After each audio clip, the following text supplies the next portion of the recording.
Hi friends, welcome to my channel. ಇವತ್ತು ಬಂದು ಬುಧವಾರ. ಟೈಮ್ 9 ಗಂಟೆ ಆಗಿದೆ. 9 ಗಂಟೆ 5 ನಿಮಿಷ ಏನಾಗಿದೆ. ಈಗ ವ್ಲಾಗ್ ಸ್ಟಾರ್ಟ್ ಮಾಡ್ತಾ ಇದ್ದೀನಿ ನಾನು.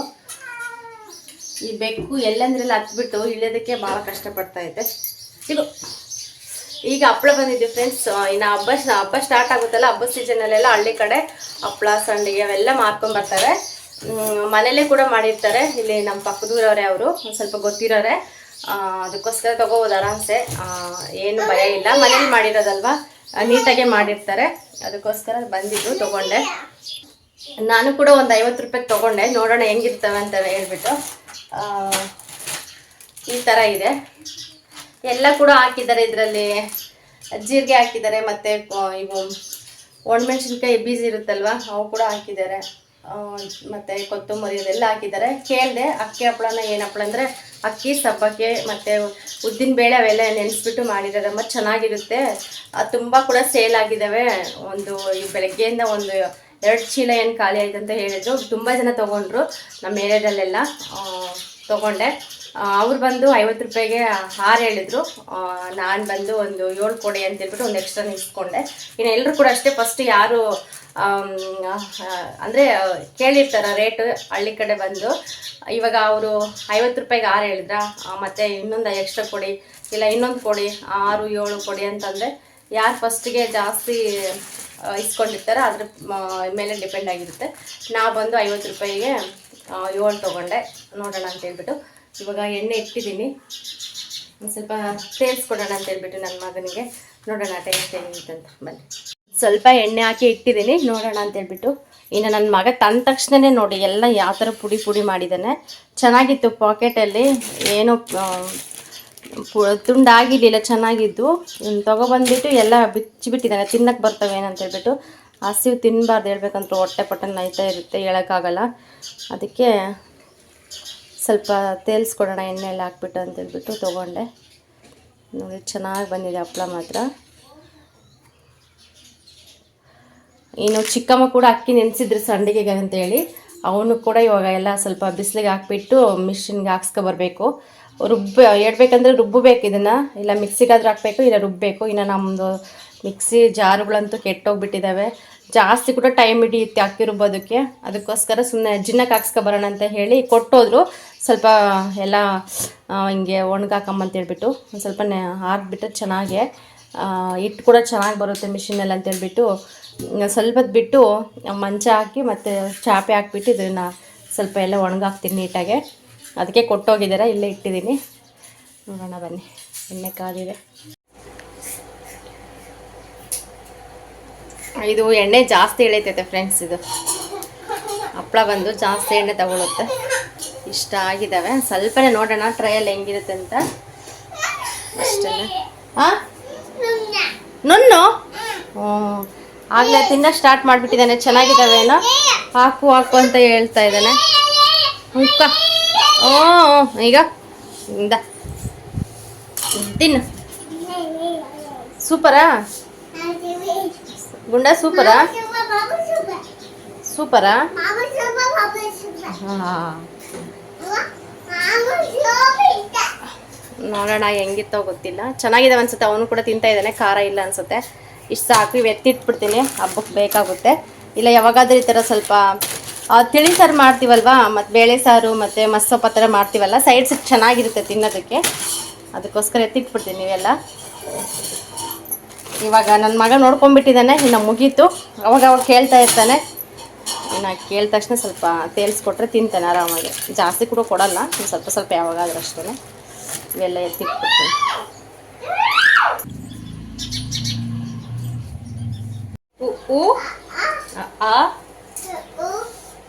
ಯಾವಾಗಲೂ ಹೇಳ್ತಾ ಇರ್ತಾನೆ, ಸರಿಯಾಗಿ ಹೇಳಲ್ಲ ಅಷ್ಟೇ. ಅವಾಗವಾಗ ಈ ಅಷ್ಟೇ. ಚೆನ್ನಾಗಿದೆ ಫ್ರೆಂಡ್ಸ್ ಹಪ್ಪಳ. ಸ್ವಲ್ಪ ಖಾರ ಇದೆ, ಆದರೂ ಕೂಡ ಒಂದು ಖಾರ ಅಂತ ಇಲ್ಲ, ಸುಮ್ಮನೆ ತಿಂತಾ ಇದ್ದಾರೆ. ನಾನು ನೋಡಿದೆ ಖಾರ ಆಯ್ತಾ ಇಲ್ಲ ಅಂತೇಳ್ಬಿಟ್ಟು ಖಾರ ಸ್ವಲ್ಪ ಹಾಕಿದ್ದಾರೆ. ಅಂದರೆ ಇವಾಗ ನನ್ನ ಮಗ ಖಾರ ತಿನ್ನೋದಕ್ಕೆ ಸ್ವಲ್ಪ ಸೆಟ್ ಆಗ್ತಾನೆ ಅಂತ ತಿಳ್ಕೊಬೋದು.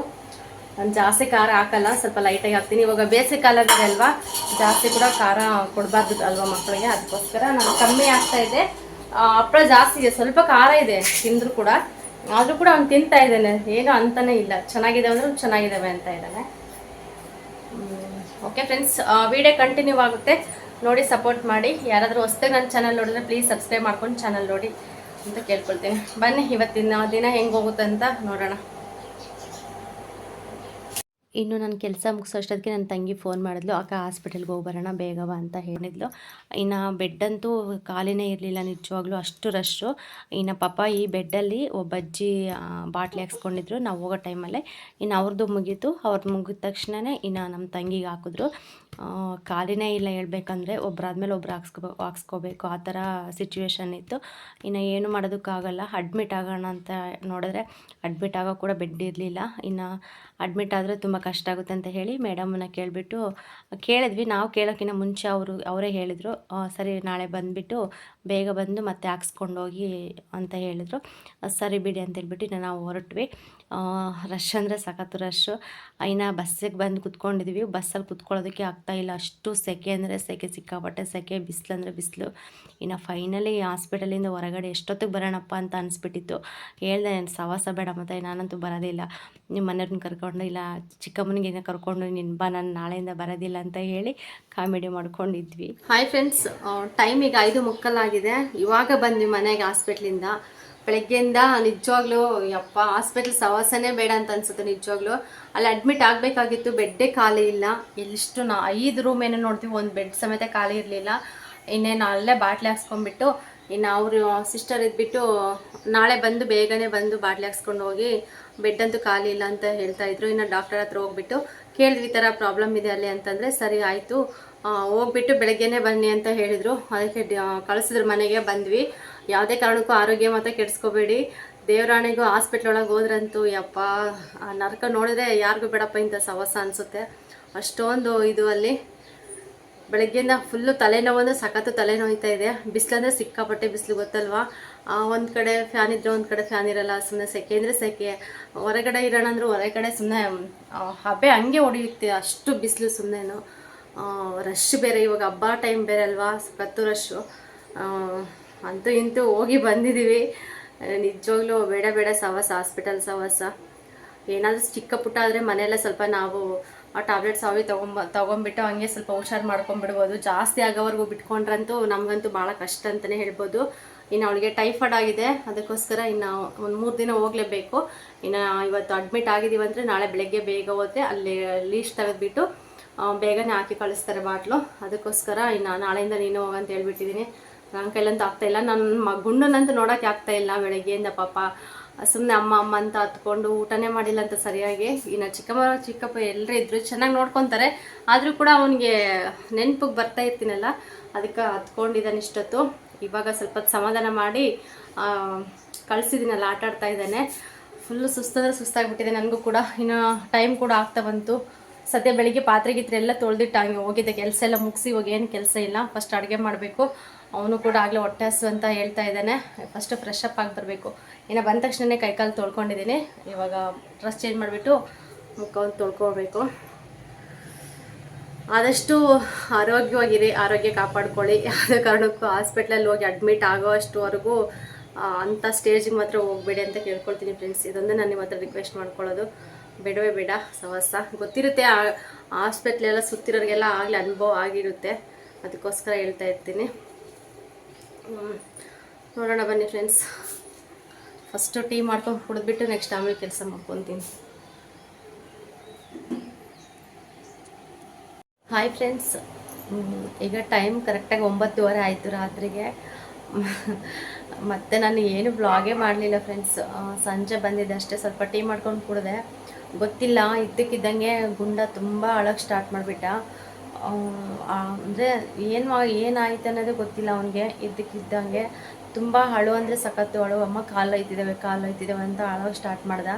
ಏನು ಮಾಡ್ಬೇಕಂತಲೇ ಗೊತ್ತಾಗಲಿಲ್ಲ. ಇದಕ್ಕೆ ಚೆನ್ನಾಗಿ ಆಟ ಆಡ್ತಾ ಇದ್ದೆ, ಸಡನ್ನಾಗಿ ಆ ಥರ ಸುಮ್ಮನೆ ಅಳೋದು ಮತ್ತು ಕಿರ್ಚೋದಂಗೆ ಆ ಥರ ಎಲ್ಲ ಮಾಡ್ತಾಯಿದ್ದ. ತುಂಬ ಭಯ ಅನಿಸ್ಬಿಡ್ತು ನಮಗಂತೂ, ಆ ಥರ ಮಾಡ್ದೆ. ಇನ್ನು ಚಿಕ್ಕಮ್ಮ ಕರ್ಕೊಂಡೋಗಿ ಸ್ವಲ್ಪ ತೀರ್ಥ ಮತ್ತು ದೇವ್ರದ್ದು ಸ್ವಲ್ಪ ಕುಂಕುಮ ಅದೆಲ್ಲ ಭಂಡಾರ ಎಲ್ಲ ಹಚ್ಬಿಟ್ಟು ಒಂದು ಸ್ವಲ್ಪ ಹೊತ್ತು ಹಂಗೆ ಸಮಾಧಾನ ಮಾಡಿದ್ರು ಅಷ್ಟೇ. ನಿಜವಾಗ್ಲೂ ಏನೂ ಕೂಡ ನನಗೆ ಮಾಡೋದಕ್ಕೆ ಆಗಲಿಲ್ಲ. ಬರೀ ಅವ್ನು ನೋಡ್ಕೊಂಡೇ ಇದ್ದೀನಿ.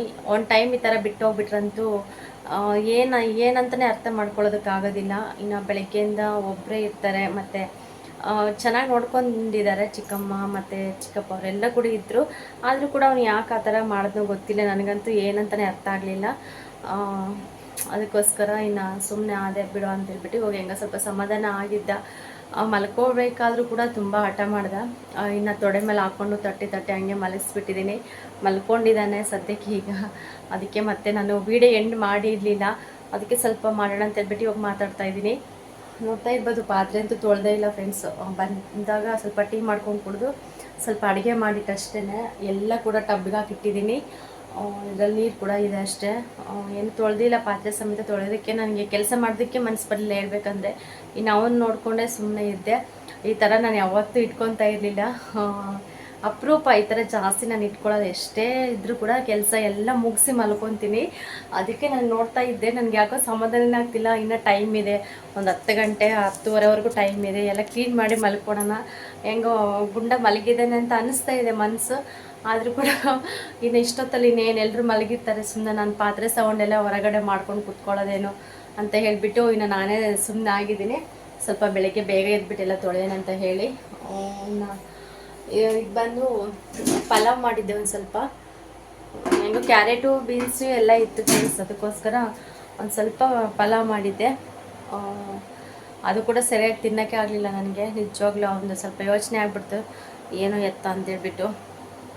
ನನಗೆ ಸ್ವಲ್ಪ ಮಿಕ್ಕಿದೆ, ನೋಡೋಣ ಬೆಳಗ್ಗೆ ತಿನ್ಕೋಬೋದು. ಈ ಥರ ಇದೆ, ನನಗೆ ಸ್ವಲ್ಪ ಒಂಥರ ಅನಿಸ್ತಾ ಇದೆ. ಆದರೆ ಏನೂ ಮಾಡೋಕ್ಕಾಗಲ್ಲ, ಎಲ್ಲ ಕೂಡ ಒಂದು ಸತಿ ಪರ್ಫೆಕ್ಟಾಗಿ ಇರ್ತೀವಿ ಅಂತ ಹೇಳೋದಕ್ಕಾಗಲ್ಲ. ಎಲ್ಲ ವಿಷಯದಲ್ಲಿ ಕೂಡ ಹಂಗೆ ಏನು ಮಾಡೋದಕ್ಕಾಗಲ್ಲ. ಮಕ್ಕಳು ಇಂಪಾರ್ಟೆಂಟು. ಇವಾಗ ಮಕ್ಕಳು ಹಠ ಮಾಡ್ತಾಯಿದ್ದಾರೆ, ನಾವು ಕೆಲಸ ಮಾಡ್ಕೊಂಡು ಕೂತ್ಕೊಂಡ್ರೆ ಅದು ಒಂಥರ ಅನಿಸ್ಬಿಡುತ್ತೆ. ಫಸ್ಟ್ ಅವ್ರನ್ನ ಸಮಾಧಾನ ಮಾಡಿ ಅವರು ಚೆನ್ನಾಗಿದ್ರಂತೂ ಓಕೆ ಮಾಡ್ಕೊಳೋಣ ಅಂತ ಅನಿಸುತ್ತೆ. ಅವರೇ ಸರಿಯಾಗಿ ನಮಗೆ ಇದು ಮಾಡ್ತಾಯಿಲ್ಲ, ಹಠ ಮಾಡ್ತಾಯಿದ್ದಾರೆ, ಅವರಿಗೆ ನಾವು ಟೈಮ್ ಕೊಡ್ತಾ ಇಲ್ಲ ಅಂದರೆ ಅದು ನಾವೆಷ್ಟು ಕೆಲಸ ಮಾಡೋದು ಕೂಡ ವೇಸ್ಟ್ ಅಂತಲೇ ಹೇಳ್ಬೋದು. ಇನ್ನು ಅದಕ್ಕೋಸ್ಕರ ಬೆಳಗ್ಗೆ ಸ್ವಲ್ಪ ಬೇಗ ಎದ್ಬಿಡ್ತೀನಿ. ಎದ್ಬಿಟ್ಟೆಲ್ಲ ಪಾತ್ರೆ ಎಲ್ಲ ತೊಳೆದು ಸ್ವಲ್ಪ ಎಲ್ಲ ಕ್ಲೀನ್ ಮಾಡ್ತೀನಿ ಮನೆಯೆಲ್ಲ ಅಷ್ಟೇ ಫ್ರೆಂಡ್ಸ್. ಇವತ್ತು ಸುಸ್ತಾಗಿಬಿಟ್ಟಿದೆ ನನಗೂ ಕೂಡ ಅಷ್ಟೇ. ಹಾಸ್ಪಿಟ್ಲಲ್ಲೆಲ್ಲ ಓಡಾಡಿ ಸಾಕಾಗಿದೆ. ನನಗೂ ಕೂಡ ಕಾಲು ಸ್ವಲ್ಪ ಜಾಸ್ತಿ ನೋವ್ತಾ ಇದ್ದಾವೆ. ನಾವು ಯಾವಾಗಲೂ ಕೂಡ ಮನೆಯಲ್ಲೇ ಇರ್ತೀವಲ್ವ, ಹಿಂಗೆ ಯಾವಾಗಾದ್ರೂ ಸಡನ್ನಾಗಿ ಹೋದಾಗ ಬಂದಾಗ ತುಂಬ ಒಂಥರ ಸುಸ್ತಂತ ಅನಿಸ್ತಾ ಇರುತ್ತೆ, ಮತ್ತು ಕಾಲೆಲ್ಲ ನೋವು ಬರ್ತಾ ಇರ್ತದೆ, ಜಾಸ್ತಿ ಓಡಾಡಿರ್ತೀವಲ್ವ. ಅದಕ್ಕೋಸ್ಕರ ಇನ್ನು ಮನೆಯಲ್ಲಾದರೆ ಸ್ವಲ್ಪ ಕೆಲಸ ಮಾಡಿಕೊಂಡು ಆಚೆ ಈಚೆ ಎಲ್ಲ ಓಡಾಡ್ತೀವಿ ಅಷ್ಟೇ. ಮನೆ ಬಿಟ್ಟರೆ ಇನ್ನೆಲ್ಲೂ ಓಡಾಡೋದಿಲ್ಲಲ್ವ. ನಮಗೆ ಒಂಥರ ಕಾಲು ಇಟ್ಕೊಂಡ್ಬಿಟ್ಟೆ, ಅಂದರೆ ಜಾಸ್ತಿ ವಾಕ್ ಮಾಡಲ್ಲಲ್ವ, ಒಂಥರ ಅನಿಸ್ಬಿಡುತ್ತೆ ಜಾಸ್ತಿ. ಮತ್ತು ಹಿಂಗೆ ಹೊರಗಡೆ ಹೋದಾಗ ಸುತ್ತಾಡಿ ಏನಾದರೂ ಓಡಾಡಿಬಿಟ್ರೆ ಅವಾಗ ಕಾಲು ಜಾಸ್ತಿ ಕಾಣಿಸ್ತಾ ಇರುತ್ತೆ. ನನಗೂ ಕೂಡ ಸ್ವಲ್ಪ ಕಾಲು ಜಾಸ್ತಿ ಆಗಿದೆ, ಅದಕ್ಕೆ ಮಲ್ಕೊಳ್ಳೋಣ ಅಂತ ಹೇಳಿ. ಓಕೆ ಫ್ರೆಂಡ್ಸ್, ಈ ವಿಡಿಯೋ ಇಲ್ಲಿಗೆ ಎಂಡ್ ಮಾಡ್ತೀನಿ ಫ್ರೆಂಡ್ಸ್. ಇಷ್ಟ ಆದರೆ ಲೈಕ್ ಮಾಡಿ, ಕಮೆಂಟ್ ಮಾಡಿ, ಶೇರ್ ಮಾಡಿ, ಹಾಗೆ ದಯವಿಟ್ಟು ಸಬ್ಸ್ಕ್ರೈಬ್ ಮಾಡ್ಕೊಳ್ಳಿ ಚಾನಲ್ಲು ಅಂತ ಕೇಳ್ಕೊಳ್ತಾ ನೆಕ್ಸ್ಟ್ ವಿಡಿಯೋದಲ್ಲಿ ಸಿಗೋಣ ಫ್ರೆಂಡ್ಸ್.